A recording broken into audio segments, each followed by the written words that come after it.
नमस्कार साथियों, एक बार पुनः आपका स्वागत है नाइसी क्लासेस बाय मुनीस यूट्यूब चैनल पर।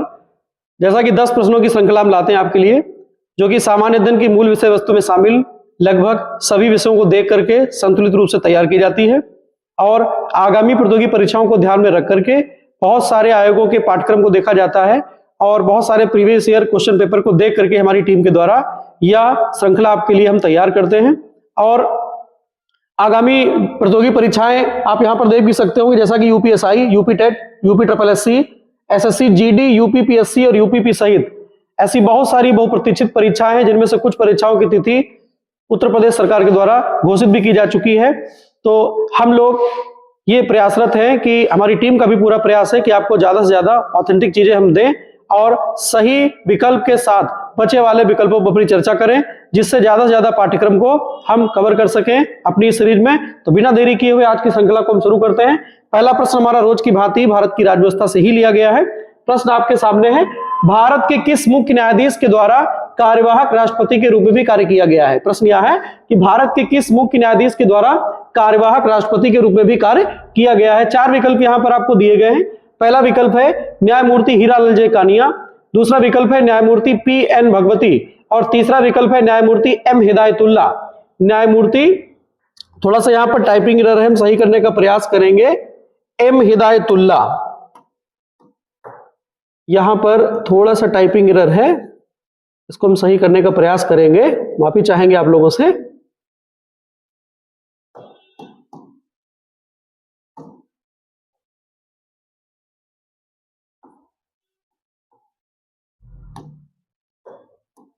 हाँ, न्यायमूर्ति एम. हिदायतुल्ला, न्यायमूर्ति रंजन गोगोई।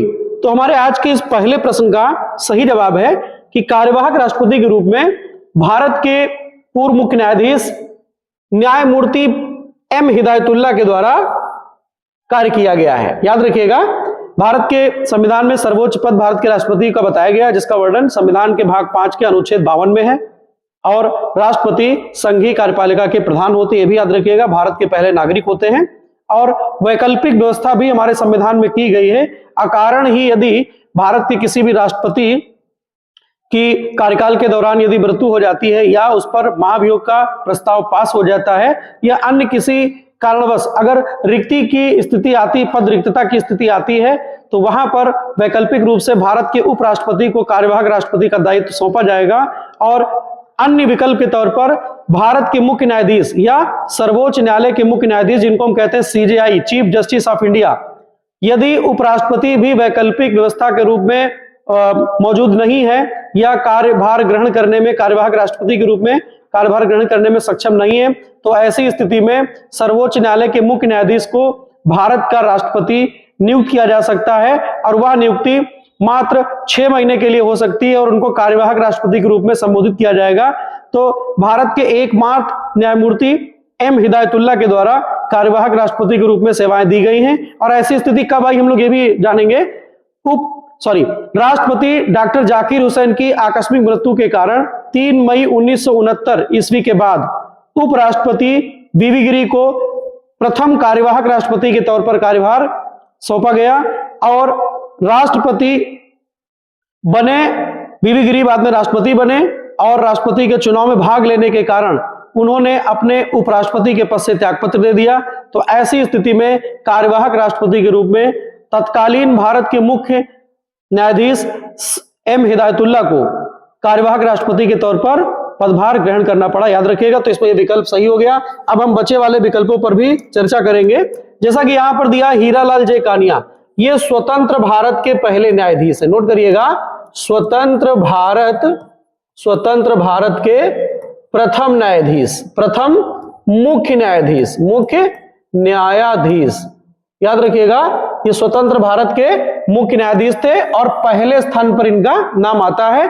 अगर हम बात करेंगे भारत के सर्वोच्च न्यायालय की, तो ब्रिटिश काल में 1773 ईस्वी में रेगुलेटिंग एक्ट पास हुआ था और उस रेगुलेटिंग एक्ट के प्रावधानों के तहत ठीक 1 वर्ष बाद, अर्थात वर्ष 1774 में कलकत्ता में, जो कि तत्कालीन भारत की राजधानी भी थी, वहां पर सर्वोच्च न्यायालय की स्थापना की गई थी और उस समय मुख्य न्यायाधीश बने थे सर एलिजा इम्पे। आपको नाम नोट कर लेना है, उस समय के मुख्य न्यायाधीश बने थे सर एलिजा इम्पे, और आजादी के बाद स्वतंत्र भारत के पहले मुख्य न्यायाधीश बने हीरालाल जे कानिया, जैसा कि यहां पर विकल्प के तौर पर दिया हुआ है। अब हम अगले विकल्प पर बात करेंगे। यहां पर दूसरा नाम दिया है पी.एन. भगवती। न्यायमूर्ति पी.एन. भगवती को भारत में जनहित याचिका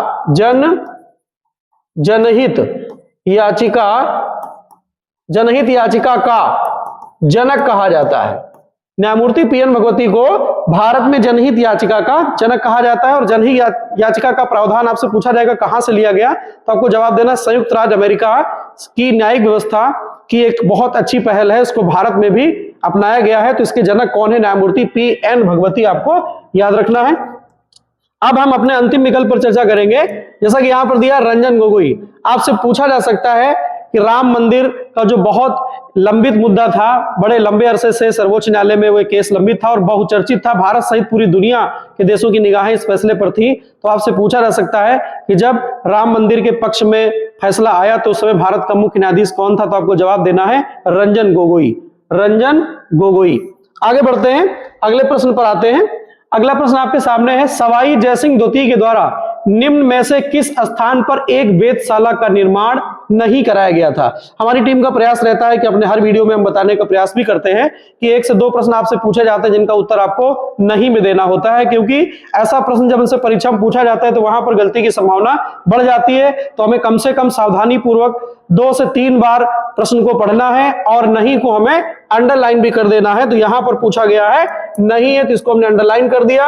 अब एक बार हम प्रश्न को पुनः पढ़ेंगे। सवाई जयसिंह द्वितीय के द्वारा निम्न में से किस स्थान पर एक वेधशाला का निर्माण नहीं कराया गया था? 4 विकल्प यहां पर दिए गए हैं, नासिक, उज्जैन, मथुरा और जयपुर। नासिक, उज्जैन, मथुरा और जयपुर। तो इस प्रश्न का सही जवाब है नासिक में कोई वेधशाला नहीं बनवाई गई थी सवाई जयसिंह द्वितीय के द्वारा। याद रखिएगा, सवाई जयसिंह द्वितीय बहुचर्चित एक शासक थे और इन्होंने वर्ष 1727 में, जो कि वर्तमान में राजस्थान राज्य की राजधानी भी है, उसकी स्थापना भी करवाई थी, जयपुर। याद रखिएगा 1727 में, वर्ष 1727 ईस्वी में सवाई जयसिंह द्वितीय के द्वारा जयपुर शहर की स्थापना भी करवाई गई थी। जयपुर शहर की स्थापना करवाई गई थी, ये भी आपको नोट कर लेना है।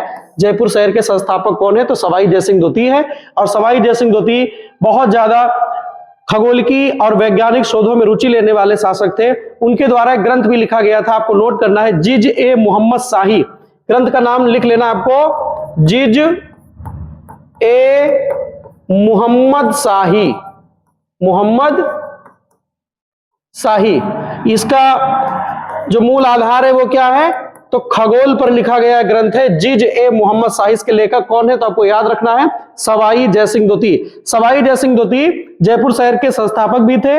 इन्हीं के द्वारा वर्ष 1727 में जयपुर शहर की स्थापना करवाई गई थी, जिसे हम लोग पिंक सिटी के नाम से जानते हैं, गुलाबी शहर, जो कि राजस्थान राज्य की वर्तमान में राजधानी भी है। अब इनके द्वारा वेधशालाएं कितनी बनवाई गई थी, कहां कहां बनवाई गई थी, ये भी हम चर्चा करेंगे। तो 3 यहां पर विकल्प में दी हुई है, उज्जैन कहां है? तो आपको याद रखना है मध्य प्रदेश में है। यहां पर एक वेधशाला इनके द्वारा बनवाई गई। अगली वेधशाला इनके द्वारा कहां बनवाई गई? मथुरा, जो कि उत्तर प्रदेश में है, नोट करना है आपको। अगली वेधशाला कहां बनवाई गई? तो वाराणसी, ये भी कहां पर है? तो आपको उत्तर प्रदेश याद रखना है, वाराणसी या बनारस। अगली वेधशाला कहां बनवाई गई? तो अगली वेधशाला बनवाई गई जयपुर कहां है? जैसा कि अभी आपको बताया गया, राजस्थान राज्य की राजधानी भी है। राजस्थान में जो बड़ा शहर है, वहां का प्रमुख शहर है, राजधानी भी है जयपुर। अगली वेधशाला कहां पर बनवाई गई? तो अगली वेधशाला बनवाई गई इनके द्वारा दिल्ली में, ठीक है, याद रखना दिल्ली। तो इनके द्वारा कुल 5 वेधशालाएं बनवाई गई, 1, 2, 3, 4 और 5। अब इनमें से एक प्रश्न बनता है कि उत्तर प्रदेश में कितनी स्थित है? तो आपको जवाब देना है 2। मथुरा और वाराणसी में खगोल की घटनाओं पर बहुत सारे रिसर्च करने के लिए तत्कालीन शासक कौन? तो आपको जवाब देना है सवाई जयसिंह द्वितीय के द्वारा पूरे भारत में 5 वेधशालाएं बनवाई गई थी। सबसे ज्यादा चर्चा में कौन रहती है? तो दिल्ली में। इसको जंतर मंतर भी कहा जाता है, जंतर मंतर। और ये दिल्ली का प्रसिद्ध धरना स्थल भी रहा है और पूर्व में नेशनल ग्रीन ट्रिब्यूनल, राष्ट्रीय हरित न्यायाधिकरण के द्वारा पर्यावरण और इसकी भौतिक विषय वस्तु को क्षति पहुंचाने के कारण इस पर भारत सरकार सहित दिल्ली सरकार को भी नोटिस जारी किया जा चुका है कि धरना स्थल वहां पर न बनाया जाए। याद रखिएगा ये क्यों चर्चा में रहता है, तो जंतर मंतर दिल्ली का प्रसिद्ध धरना स्थल भी है। आगे बढ़ते हैं, अगला प्रश्न आपके सामने है। अगला प्रश्न, प्राचीन भारत का कौन सा शासक मौर्य वंश से संबंधित नहीं है? तो 4 विकल्प यहां पर दिए गए हैं, इनमें से ऐसा कौन सा शासक है जो मौर्य वंश से संबंधित नहीं है? 4 विकल्प यहां पर दिए गए हैं। तो पहला विकल्प है बिंदुसार, दूसरा विकल्प है अजातशत्रु, तीसरा विकल्प है अशोक, चौथा विकल्प है चंद्रगुप्त मौर्य। चौथा विकल्प यहां पर दिया है चंद्रगुप्त मौर्य। तो हमारे आज के इस प्रश्न का सही जवाब है अजातशत्रु। अजातशत्रु मौर्य वंश का शासक नहीं था, यह हर्यक वंश का शासक था। हर्यक वंश का शासक था, याद रखिएगा यह हर्यक वंश का शासक था। कौन? तो आपको जवाब देना है अजातशत्रु। अजातशत्रु अपने पिता बिंबिसार की हत्या करके गद्दी पर बैठा था। याद रखिएगा इसने किसकी हत्या की थी? तो अपने पिता, इसने अपने पिता की हत्या कर दी थी। उनके पिता कौन थे? तो बिंबिसार, बिंबिसार की हत्या कर दी गई थी, याद रखिएगा। तथा कालांतर में उसके पुत्र अजातशत्रु के पुत्र उदयन ने उसकी हत्या कर दी थी और मगध की राजगद्दी पर कब्जा कर लिया था, याद रखिएगा। तो इसीलिए इस वंश को कहा जाता है पितृहंता वंश। हर्यक वंश का एक नाम है पितृहंता वंश, क्योंकि इसमें एक के बाद कई शासकों ने अपने पूर्वाधिकारी के रूप में अपने पिता की हत्या करके गद्दी को हासिल किया है, यह भी याद रखना है, और राजगद्दी पर बैठे हुए। तो इस एक वंश का नाम हो गया पितृहंता वंश, यह भी याद रखना है। मौर्य वंश के संस्थापक कौन है? तो मौर्य वंश के संस्थापक चंद्रगुप्त मौर्य हैं, और तत्पश्चात याद रखना है अशोक, दशरथ मौर्य और तमाम ऐसे मौर्य शासक हुए हैं जिनको समय समय पर याद रखना है मौर्य काल में उन्होंने बहुत ज्यादा योगदान दिया है, मौर्य साम्राज्य को बढ़ाया हुआ है। और यह भी आपको याद रखना कि मौर्य साम्राज्य चंद्रगुप्त मौर्य के द्वारा एक बहुत ही विद्वान व्यक्ति जिनका नाम भारत के इतिहास से लेकर के आर्ट कल्चर तक में लिया जाता है, चाणक्य, विष्णुगुप्त, अजय, अंशुल, याद रखिएगा कौटिल्य। चाणक्य, विष्णुगुप्त, अजय, अंशुल, कौटिल्य, 5 नाम उनके दिए हैं। 3 नाम बहुत ज्यादा प्रसिद्ध रहते हैं, विष्णुगुप्त, कौटिल्य, अजय और अंशुल। इन 5 नामों में सबसे ज्यादा प्रसिद्ध नाम रहता है इनका चाणक्य, कौटिल्य और विष्णुगुप्त। 2 नाम हमने और आपको अतिरिक्त बता दिए हैं, अंशुल और अजय। उनकी सहायता से मौर्य वंश की स्थापना की गई थी, याद रखिएगा। और मौर्य वंश प्राचीन भारत के इतिहास में एक अति महत्वपूर्ण वंश है, याद रखिएगा। आगे बढ़ते हैं, अगले प्रश्न पे आते हैं। नवंबर 2016 में निम्न में से किन करेंसी नोटों का विमुद्रीकरण किया गया था?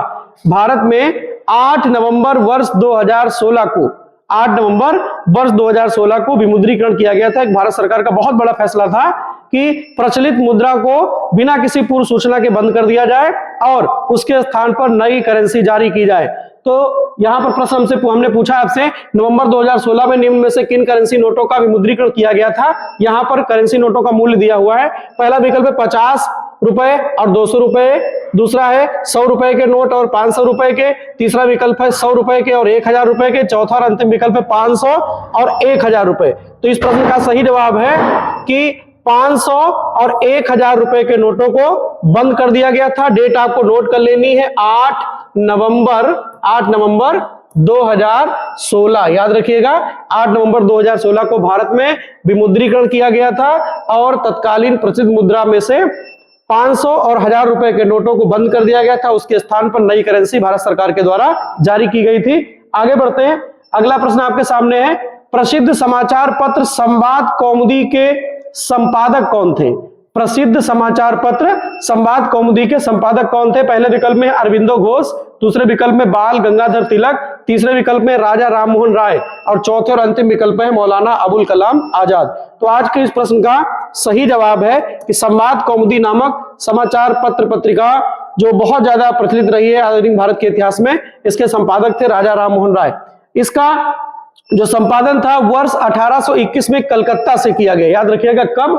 तो 1821 में कहां से किया गया? जिसको हम कोलकाता बोलते हैं तब उसको कहते थे कलकत्ता।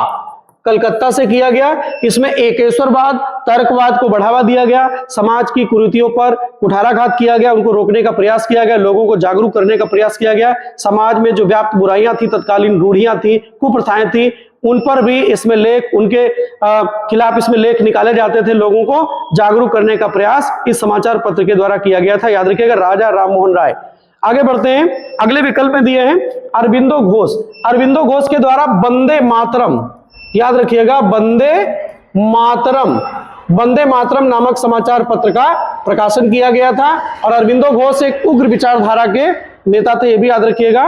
उग्र विचारधारा की जब भी हम नाम लेते हैं कि कौन कौन से ऐसे थे हमारे क्रांतिकारी, हमारे समाज सुधारक जो उग्र विचारधारा के थे, तो उनमें नाम अरविंदो घोष का भी लिया जाता है, ये भी याद रखिएगा। और यह समाचार पत्र अंग्रेजी भाषा में प्रकाशित होता था। वंदे मातरम की भाषा क्या थी? तो एक राष्ट्रवादी प्रमुख अंग्रेजी अखबार था, इसकी भाषा अंग्रेजी थी, याद रखिएगा। अब हम बात करेंगे बीजी तिलक। बाल गंगाधर तिलक के द्वारा मुख्यतः 2 समाचार पत्रों का प्रकाशन किया गया। मुख्यतः मैं यहां पर जोर देकर कह रहा हूं कि बाल गंगाधर तिलक के द्वारा मुख्यतः 2 समाचार पत्रों का प्रकाशन किया गया, केसरी और मराठा। तो जो केसरी था, याद रखिएगा, केसरी समाचार पत्र का नाम था केसरी। तो केसरी किस भाषा में था? तो केसरी अंग्रेजी भाषा में था।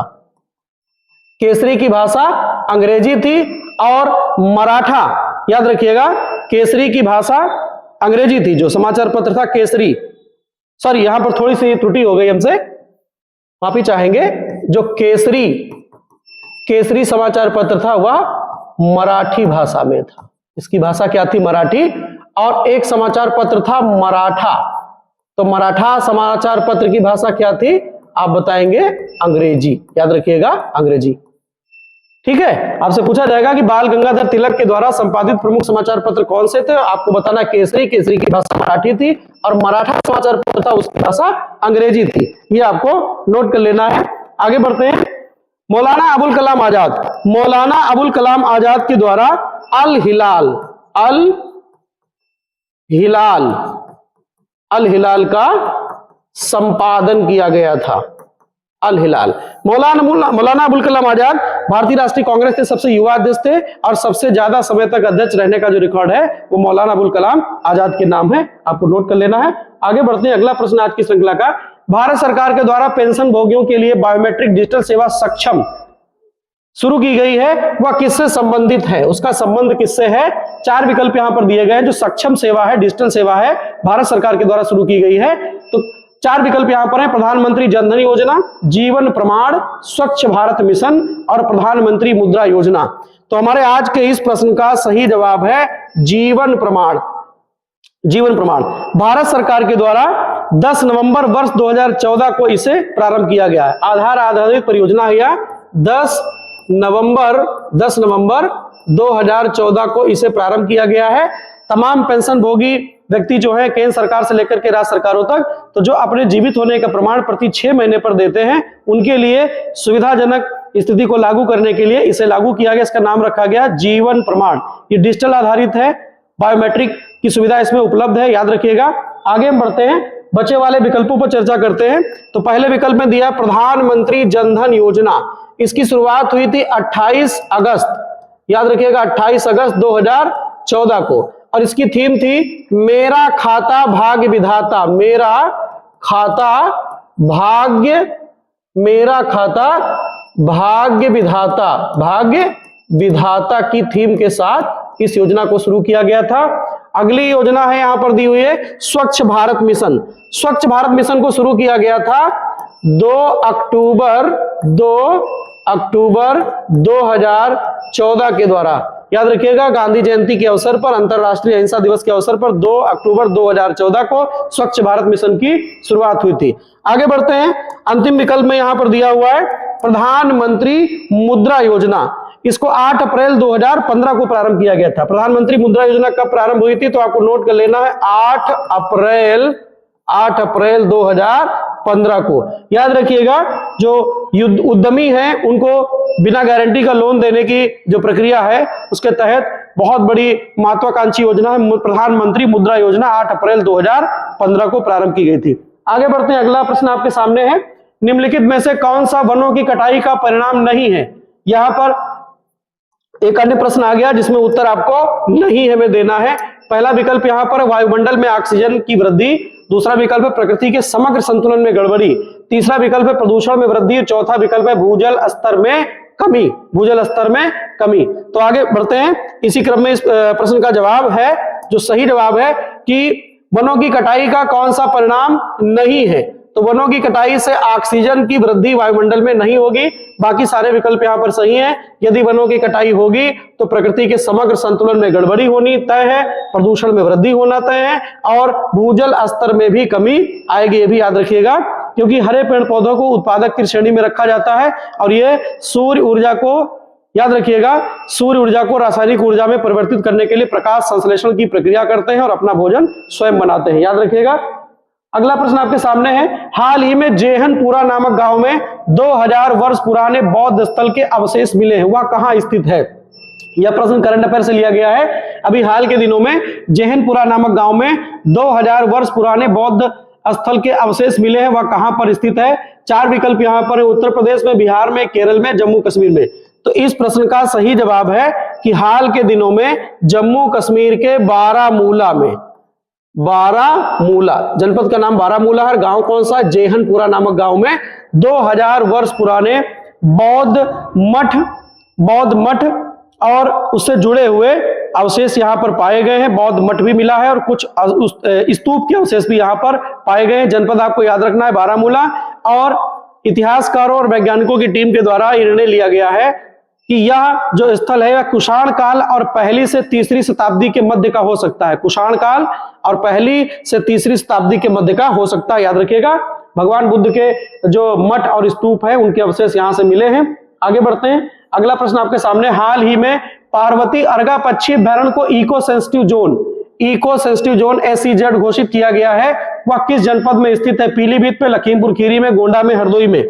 तो इस प्रश्न का सही जवाब है कि जो पार्वती अर्गा पक्षी अभ्यारण्य है और एक रामसर साइट भी है, भी याद रखिएगा, एक रामसर स्थल भी है, यह उत्तर प्रदेश के गोंडा जनपद में स्थित है। उत्तर प्रदेश के गोंडा जनपद में स्थित है।